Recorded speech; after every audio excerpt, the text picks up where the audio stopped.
नांदेड शहर रात्रीचा सन्नाटा आणि अचानक उसळलेला रक्तरंजित संघर्ष. साईलाला गँग आणि अजित सिंह चव्हाण गँग जुना वैऱ्यातून पेटलेला हा संघर्ष थेट जीवघेणा ठरलाय.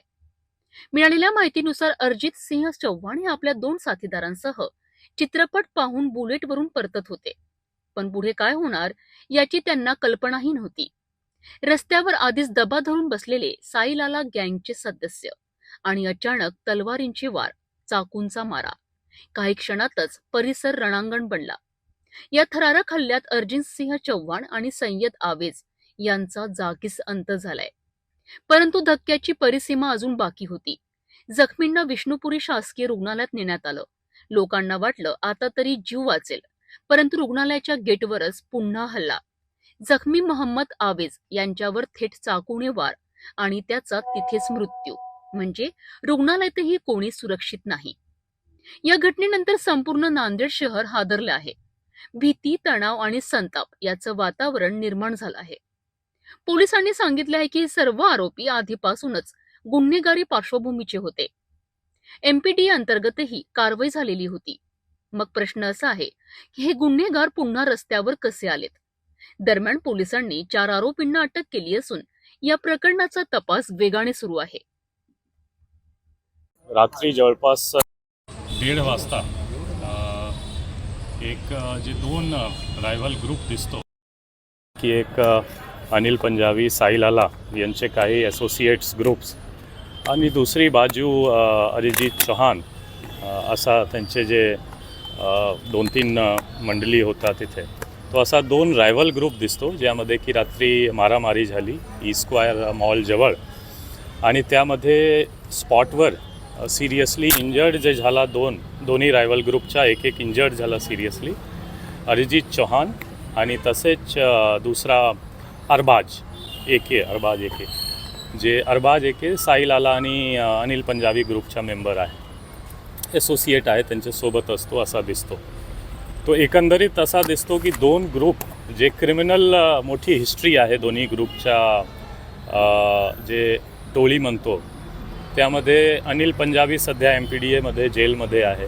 साईलालासुद्धा जवळपास 1.5 महिन्यापूर्वी MPDAमधून बाहेर आला होता. त्यांचे जे असोसिएट आहे त्यांच्यावर सुद्धा मोठी क्राईमची हिस्ट्री आहे आणि MPDA 55-56 सारखा कारवाई प्रपोज्ड आहे किंवा झालेली आहे.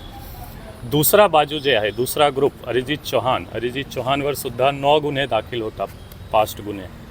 त्यांच्यासोबत जे एक आरोपी जे आम्ही अरेस्ट पण केलेला आहे, इंजर्ड आहे, त्यांच्यावर सुद्धा MPDAची कारवाई झाली होती, 2025मध्ये बाहेर आला होता. तो एकंदरीत दोन्ही गँगवर मोठी क्राईम हिस्ट्री आहे आणि पोलीस करून जे स्ट्रॉंगेस्ट पॉसिबल प्रतिबंधक कारवाईसुद्धा झालेला होता MPDA आणि हद्दपारसारखा.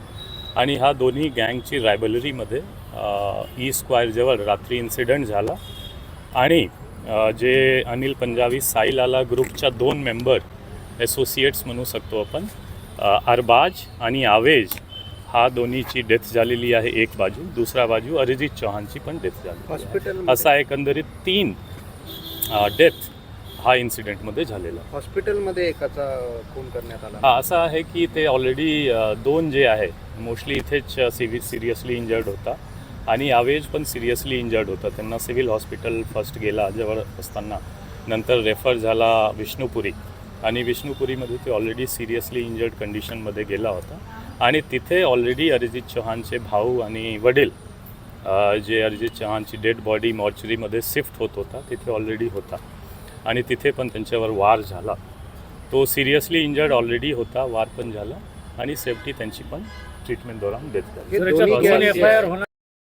2 FIR होणार, त्यामध्ये 2 मर्डरचा आणि भागीनगर पोलीस स्टेशन हदमध्येच दोन्ही FIR होईल, क्रॉस FIR होईल. एक अरिजित चौहानची फॅमिलीची तक्रार आणि दुसरा जे आवेज किंवा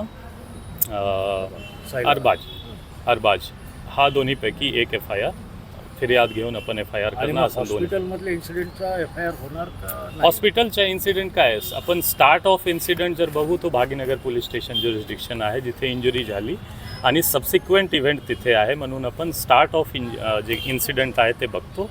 आणि तो पण FIR भाग्यनगर पोलीस हे स्टेशन. दोन्ही जे गँग आहेत ते धुरंधर चित्रपट पाहून निघाले होते अशी माहिती आहे. दोन्ही गँग नाही, फक्त 3 जे अरिजित चौहान आणि त्यांच्यासोबत 2 लोक हा एक बुलेट गाडीवर गेला होता आणि मूव्ही बघून ते बाहेर आला होता आणि ते जवळपास 1 ते 1.5 वाजे जे शो कंप्लीट होतो त्या वेळ जे आहे त्याच्याच दौरान हा इन्सिडेंट झालेला आहे. काय आरोपी ताब्यात आहेत सर? जवळपास आपण 4 आरोपी आतापर्यंत ताब्यात घेतलेला आहे.